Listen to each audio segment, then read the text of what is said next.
Ako si Lydia, 49 na taong gulang, dalaga, walang asawa, walang anak. Pero may isang bagay akong ipinagmamalaki. Itong bahay na tinitirhan ko, ako ang nagpagawa nito. Galing sa taon-taong overtime, pagtitinda at pagtitipid. Noong bumagsak ang negosyo ng kuya kong si Rolly, tumawag siya sa akin. Lydia, baka pwede makiitira muna kami sa iyo. Saglit lang habang nagre-recover. Pamilya ko sila kaya pumayag ako. Sige kuya, dito muna kayo, sabi ko. Sa simula, maayos. Naglilinis sila, tumutulong. Pero habang tumatagal, ako na ang laging nagluluto, naglilinis, nagbabayad ng kuryente at tubig. Unti-unti, naging normal na sa kanila na ako ang gumagawa ng lahat. Isang umaga, nagligpit ako ng sandamakmak na hugasin bago pumasok sa trabaho. Habang nagkakape ako, narinig ko si Ate Mila sa video call sa loob ng kwarto. Dito muna kami sa bahay ng kapatid ng asawa ko. Buti nga at siya na halos lahat gumagawa. Para na kaming may katulong, parang binuhusan ako ng malamig na tubig. Ako, katulong, sa bahay na ako ang nagpagawa. Tahimik akong umalis, pero sa loob ko may nabuo. Kinagabihan, mahinahon akong nagpaalala. Kuya ate, baka pwedeng magtulungan tayo sa gastos at sa gawaing bahay. Saglit silang natahimik. Sabi ni kuya, pasensya na, hirap kami ngayon. Tsaka ikaw naman, wala kang pamilya. Kami itong may mga bata, mas kailangan namin ng pera. Parang sinasabi nilang dahil wala akong asawa't anak, obligasyon kong akuin lahat. Si Ate Mila pa, sanay ka naman sa trabaho sa bahay, Lydia. Kami ang dami pang inaasikaso. Sa halip na magalit, nag-obserba ako. Pamangkin kong sumisigaw, Tita Lydia, pa-refill ng tubig.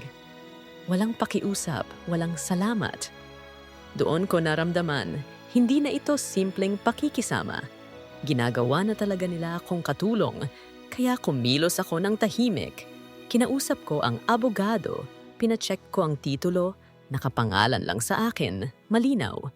Nagpagawa ako ng dokumento na nagpapatunay na ako ang nag-iisang may-ari at may karapatang magpaalis kung kailangan.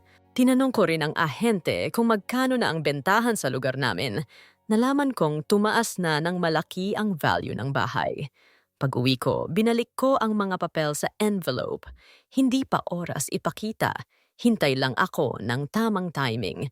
Dumating iyon isang gabi. Galing ako sa trabaho. Pagod. Pagpasok ko, kalat ang sala, hugasin sa kusina. Narinig ko na naman si Ate Mila, alam mo, buti na lang talagang mabait ang kapatid ni Rolly. Baka sa huli, sa amin na rin maiwan tong bahay. Wala naman siyang pamilya. Doon ako tumayo. Pagkatapos kong magligpit, tinawag ko silang lahat. Kuya ate, mga bata, kailangan nating mag-usap. Nilatag ko sa mesa ang titulo. Alam niyo nang ako ang nagpagawa ng bahay na to. Gusto ko lang ipaalala kung kanino talaga ito nakapangalan. Kinuha ni kuya ang papel. Binasa niya.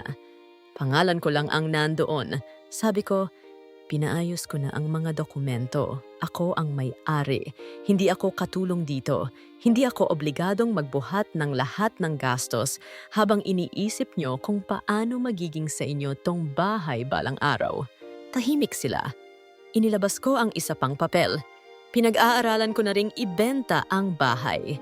Kung mangyari yon, bibili ako ng mas maliit para sa sarili ko.